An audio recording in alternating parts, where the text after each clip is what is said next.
Correspondência entre o Evangelho do dia e a obra O Evangelho como me foi revelado, por Maria Valtorta.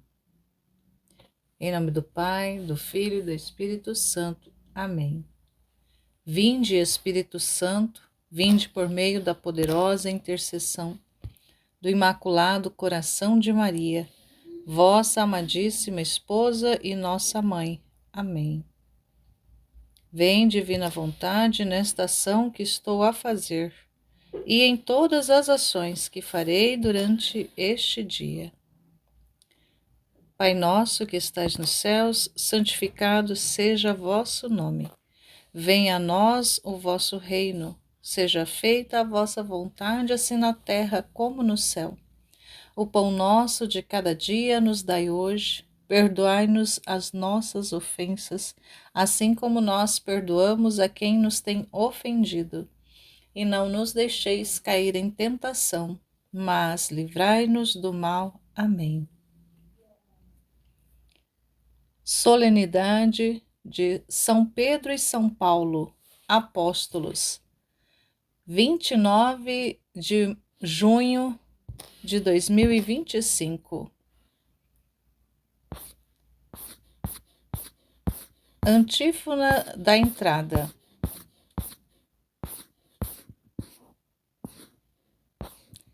Eis os santos que, vivendo neste mundo, plantaram a igreja, regando-a com seu sangue, beberam do cálice do Senhor e se tornaram amigos de Deus. Evangelho de Jesus Cristo segundo São Mateus, capítulo 16, versículos 13 a 19. Chegando ao território de Cesareia de Filipe, Jesus perguntou a seus discípulos: No dizer do povo, quem é o Filho do Homem? Responderam: uns dizem que é João Batista, outros Elias, outros Jeremias ou um dos profetas. Disse-lhe Jesus: E vós, quem dizeis que eu sou? Simão Pedro respondeu: Tu és o Cristo, o Filho do Deus vivo. Jesus então lhe disse: Feliz és, Simão, filho de Jonas, porque não foi a carne nem o sangue que te revelou isto, mas meu Pai que está nos céus. E eu te declaro: tu és Pedro, e sobre esta pedra edificarei a minha igreja. As portas do inferno não prevalecerão contra ela. Eu te darei as chaves do reino dos céus. Tudo o que ligares na terra será ligado no céu, e tudo o que desligares na terra será desligado nos céus. Palavra da salvação. Glória a vós, Senhor. Correspondência com o Evangelho como me foi revelado de Maria Valtorta, capítulo 343. 27 de novembro de 1945. A planície continua às margens do Jordão até o ponto em que ele se lança no Lago Meron. É uma bela planície na qual, de um dia para o outro, crescem mais viçosos os cereais e se enchem de flores as árvores frutíferas. As colinas, depois das quais está Quedes, ficaram agora às costas dos peregrinos, que estão sentindo muito frio e vão caminhando depressa nestas primeiras luzes do dia, olhando com grande avidez para o sol que vem subindo e procurando-o. Mal os seus raios chegam aos prados e acariciam as copas das árvores. Eles devem ter dormido ao relento, ou, quando muito, sobre algum palheiro, pois suas roupas estão amarrotadas. cheias de pedacinhos de palha e de folhas secas, que eles estão tirando à medida que os vão descobrindo a luz que vai se tornando mais clara. O rio dá notícia de sua presença pelo barulho que está fazendo e que, no meio do silêncio de uma manhã na campina, parece muito forte. Uma viçosa fileira de árvores novas ostenta suas folhas que tremulam com a suave brisa da manhã. Mas o rio não se vê ainda, escondido como ele está no fundo da planície. Já estamos quase à margem dele, quando se vêem brilhando por entre as plantinhas verdes das margens as suas águas azuladas, avolumadas por muitas pequenas torrentes que descem das colinas do oeste. Vamos ir pela margem até a ponte, ou vamos atravessar o rio aqui mesmo?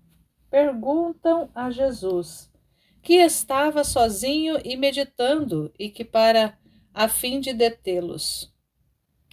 Olhai se há alguma barca para atravessar.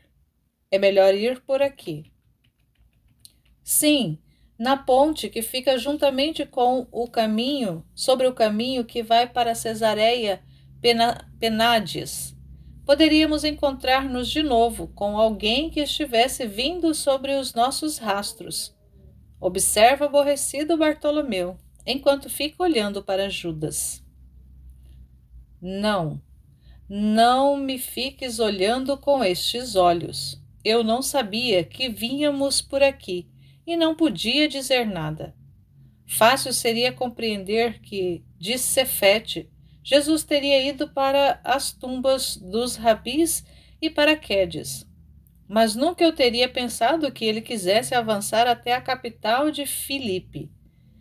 Por isso, eles não estão sabendo, e não os encontraremos por minha culpa nem por vontade deles, a não ser que seja Beelzebu quem os esteja conduzindo, diz, calmo e humilde, Iscariotes.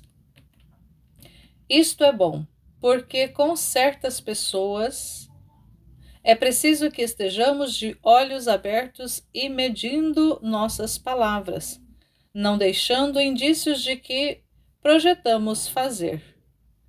Precisamos estar atentos a tudo. Se assim não for, nossa evangelização se tornará uma contínua fuga, replica Bartolomeu. Estão de volta João e André. Dizem: encontramos 2 barcas. Elas nos passam por uma dracma cada barca. Vamos descer na margem. E nas 2 barquinhas, em 2 viagens, passam para o outro lado. A planície é achatada e fértil. Os acolhe também aqui. Ela é fértil, mas pouco povoada. Somente os camponeses que a cultivam é que moram nela. Como faremos para achar pão? Eu estou com fome. E aqui não encontramos nem as espigas dos filisteus. Ervas e folhas, folhas e flores. Não se vê nem uma ovelha, nem uma abelha, murmura Pedro aos companheiros, que sorriem diante da observação dele. Judas Tadeu se vira. Ele estava um pouco na frente e diz: compraremos pão no próximo povoado. Contanto que não nos façam fugir, termina Tiago de Zebedeu. Tomai cuidado, vós que dizeis estar atentos a tudo, com o fermento dos fariseus e dos saduceus. Parece-me que assim estais fazendo, mas sem repetirdes no mal que estais fazendo. Estais atento, tomai cuidado, diz Jesus. Os apóstolos olham uns para os outros e murmuram. Mas o que é que ele está dizendo? Quem nos deu o pão foi aquela mulher do surdo-mudo e o hospedeiro de Quedes, e ainda sobrou, e é o único que temos. E não sabemos se poderemos achar o tanto suficiente para matar nossa fome. Como é que ele está dizendo que compramos dos fariseus e saduceus o pão com o fermento deles? Talvez ele não queira que compremos nesses povoados. Jesus, que de novo estava sozinho na frente, torna a virar-se. Por que estáis com medo de ficar sem pão para a vossa fome? Ainda que todos aqui fossem fariseus e saduceus, não ficaríeis sem comida, por causa do conselho que eu vos dei. Eu não falei do fermento que há no pão. Por isso podereis comprar onde quiserdes o pão para os vossos estômagos. E se ninguém nolo quisesse vender, não ficaríeis sem pão do mesmo modo. Não vos lembrais dos 5 pães com que mataram sua fome 5.000 pessoas? E não vos lembrais de que recolhestes 12 cestos cheios com os restos dos pães? Eu poderia dizer para vós que sois 12 e tendes um pão, o que eu fiz para 5.000 com 5 pães. Compreendeis agora a qual fermento eu me refiro? Ao que incha o coração dos fariseus, saduceus e doutores contra mim. Agora vós estáis indo no rumo do ódio, como se em vós tivesse penetrado uma parte do fermento dos fariseus. Não se deve odiar nem mesmo a quem é nosso inimigo. Não abrais nem mesmo um respiradouro ao que não é de Deus. Atrás do primeiro entrariam outros elementos contrários a Deus. Algumas vezes, pelo fato de que se quer exageradamente combater com as armas iguais aos inimigos, acaba-se morrendo ou sendo vencido. E tendo sido vencidos, poderíeis, pela conveniência com eles, absorver as suas doutrinas. Não. Tende caridade e prudência. Vós ainda não tendes o tanto necessário para combater estas doutrinas, sem ficar contaminados por elas, porque alguns dos elementos delas vós também os tendes em vós, e a ira contra eles é um deles. Eu vos digo ainda que eles poderiam mudar de método para seduzir-vos e afastar-vos de mim, lançando mão de suas doutrinas, lançando mão de 1000 gentilezas, mostrando-se arrependidos e desejosos de fazer as pazes. Não deveis evitá-los, mas, quando eles procurarem ensinar-vos suas doutrinas, precisais saber deixar de acolhê-las. Eis aí o que é o fermento de que eu falo. É a má vontade, que é contra o amor e as falsas doutrinas. Eu vos digo, sede prudentes. Aquele sinal que os fariseus estavam pedindo ontem era fermento, mestre? Pergunta Tomé. Era fermento e veneno. Fizeste bem em não dar-lhes, mas eu lhes darei um dia. Quando? Quando? Perguntam curiosos. Um dia. E que sinal será? Não o dizes nem a nós, os teus apóstolos, para que possamos reconhecer rapidamente? Pergunta Pedro, cheio de desejo. Vós não deveis precisar de um sinal. Oh, mas não é para podermos crer em ti. Eles têm muitos pensamentos. Nós só temos um, o de amar-te, diz com veemência Tiago de Zebedeu. Mas as pessoas das quais vós estáis mais perto e vos dais bem com elas mais do que eu, tratando-as bem, sem causar-lhes aquele acanhamento que poderia acontecer comigo, quem é que elas dizem que eu sou? E que elas acham do Filho do Homem? Uns dizem que és Jesus, isto é, o Cristo, e esses são os melhores. Outros dizem que és um profeta, outros somente um rabi, e outros, como tu sabes, dizem que és um doido e endemoniado. Alguns, porém, te dão o mesmo nome que tu te dás, e te chamam de Filho do Homem. E alguns também dizem que isso não pode ser, porque o Filho do Homem é bem outra coisa.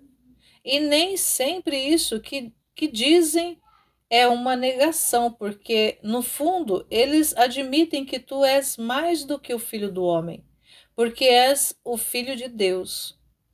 Outros, ao contrário, dizem que tu não és nem mesmo o Filho do Homem, mas um pobre homem, agitado por Satanás ou que já está transtornado pela demência. Tu estás vendo que os padeceres são muitos e todos diferentes. Os pareceres são muitos e todos diferentes, diz Bartolomeu. Mas, afinal, no pensar do povo, quem é o Filho do Homem? É um homem no qual há as mais belas virtudes do homem. Um homem que reúne em si todos os requisitos de inteligência, sabedoria e graça, que nos achamos que existem em Adão, que nós achamos que existiram em Adão. E alguns a esses requisitos acrescentam o de não morrer. Tu sabes que já corre por aí a notícia de que João Batista não morreu, mas que somente foi levado pelos anjos para algum outro lugar, e que Herodes, para não ter que dizer que foi vencido por Deus, e menos ainda Herodíades, tenham matado um servo e decepado a cabeça dele, e tenham mostrado o corpo do servo como sendo o cadáver de João Batista. Tantas coisas o povo diz sobre ele. Por isso, muitos pensam que o Filho do Homem seja um Jeremias, ou Elias, ou algum dos profetas, ou também o próprio Batista, no qual havia graça e sabedoria, e que se dizia precursor do Cristo, o ungido de Deus. O Filho do Homem seria um grande homem, nascido do homem. Muitos não podem admitir, ou não querem admitir que Deus tenha podido mandar seu Filho à terra. Tu o disseste ontem. Só crerão aqueles que estão convencidos da infinita bondade de Deus. Israel crê no rigor de Deus, mas mais do que em sua bondade, diz ainda Bartolomeu. Sim, sentem-se de fato tão indignos que julgam impossível que Deus seja tão bom a ponto de enviar o seu Verbo para salvá-los.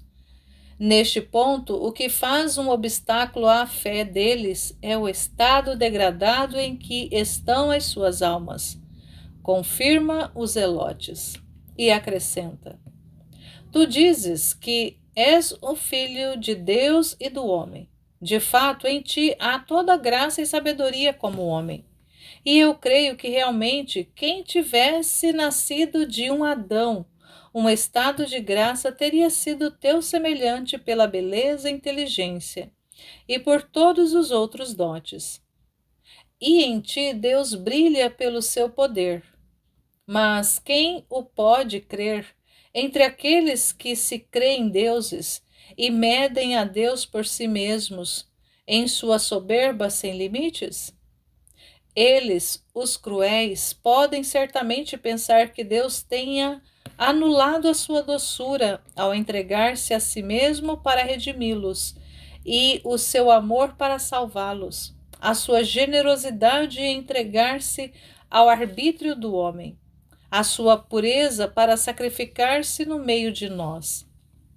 Não o podem, não, esses que são tão inexoráveis e cavilosos, ao procurarem e punirem as culpas. E vós, quem dizeis que eu sou?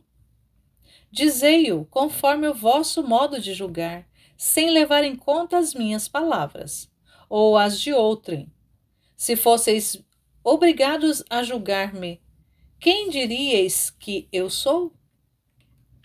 Tu és o Cristo, o Filho do Deus vivo, grita Pedro, ajoelhando-se com os braços estendidos para o alto, para Jesus que está olhando para ele, com um rosto todo cheio de luz, e se inclina para pô-lo em pé e abraçá-lo, dizendo: Feliz de ti, ó Simão, filho de Jonas, porque não é a carne nem o sangue que te revelou isto, mas sim o meu Pai que está nos céus.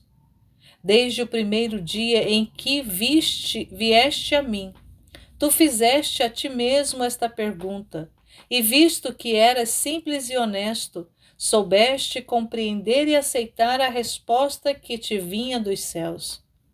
Tu não viste manifestações sobrenaturais, como o teu irmão João e Tiago. Tu não conhecias a minha santidade de filho, de operário, de cidadão, como Judas e Tiago, meus irmãos. Tu não recebestes nenhum milagre, nem me viste fazer algum deles. Nem eu te dei sinal do meu poder, como os fiz e como os viram Filipe, Natanael, Simão Cananeu, Tomé, Judas. Tu não fostes subjugado por minha vontade, como Levi, o publicano. Contudo, tu exclamaste: Ele é o Cristo. Desde a primeira hora em que me viste, já acreditaste e nunca a tua fé se abalou. Por isso eu te chamo Cefas, e por isso sobre ti a pedra. Eu edificarei a minha igreja, e as portas do inferno não prevalecerão contra ela. A ti eu darei as chaves do reino dos céus. E tudo o que ligares na terra estará ligado no céu. E tudo o que desligares na terra estará desligado no céu. Ó homem fiel e prudente, cujo coração eu pude provar. E aqui, a partir deste momento, tu és o chefe ao qual se deve obediência e respeito, como se fosse um outro eu mesmo. E como tal, eu o proclamo diante de todos vós. Se Jesus tivesse esmagado Pedro debaixo de uma saraivada de repreensões, o choro de Pedro não teria sido tão alto. Ele chora todo sacudido pelos soluços, com o rosto inclinado sobre o peito de Jesus. É um choro que só pode achar semelhante naquele outro irreprimível de quando ele negou a Jesus. Agora se trata de um pranto nascido de 1000 sentimentos, humildes e bons. É mais uma manifestação do antigo Simão, o pescador de Betsaida, aquele que ao primeiro anúncio feito por seu irmão havia dado uma risada dizendo: Então, o mestre está aparecendo a ti? Era o que faltava, incrédulo e zombeteiro. Um pouco ainda daquele antigo Simão é o que se pode ver por baixo daquele choro aparecer. Por baixo da crosta adelgaçada da sua humanidade, cada vez com mais nitidez, o Pedro Pontífice da Igreja de Cristo. Quando ele levanta o rosto, tímido, confuso, só sabe fazer uma coisa para dizer tudo, a fim de fortalecer-se todo para um novo ministério. e a lançar-se com seus braços curtos e musculosos ao pescoço de Jesus, obrigando-o a inclinar-se para beijá-lo, misturando seus cabelos e sua barba, um pouco hirsute e grisalhos, com os cabelos e a barba macios e louros de Jesus, olhando depois para ele com um olhar de adoração, de amor, de súplica, com os olhos brilhantes e vermelhos, por causa das lágrimas derramadas, tendo em suas mãos calosas, largas e rústicas, o rosto ascético do mestre inclinado sobre o seu, como se fosse uma vasilha da qual estivesse escorrendo algum licor vital. E bebe doçura e graça, segurança e força daqueles olhos, daquele sorriso. Separam-se afinal e continuam andando para Cesareia de Filipe. E Jesus diz a todos: Pedro disse a verdade. Muitos têm a intuição dela, e vós a ficastes sabendo. Mas vós, por enquanto, não digais a ninguém a respeito do Cristo, a verdade completa, que vós sabeis. Deixai que Deus fale aos corações dos ouvintes, como fala aos vossos. Em verdade, eu vos digo que as minhas afirmações ou as vossas unem uma fé perfeita e um perfeito amor. Chegam a saber o verdadeiro significado destas palavras: Jesus, o Cristo, o Filho do homem e de Deus. Louvado seja nosso Senhor Jesus Cristo e sua mãe Maria Santíssima, para sempre sejam louvados. Em nome do Pai, do Filho e do Espírito Santo. Amém.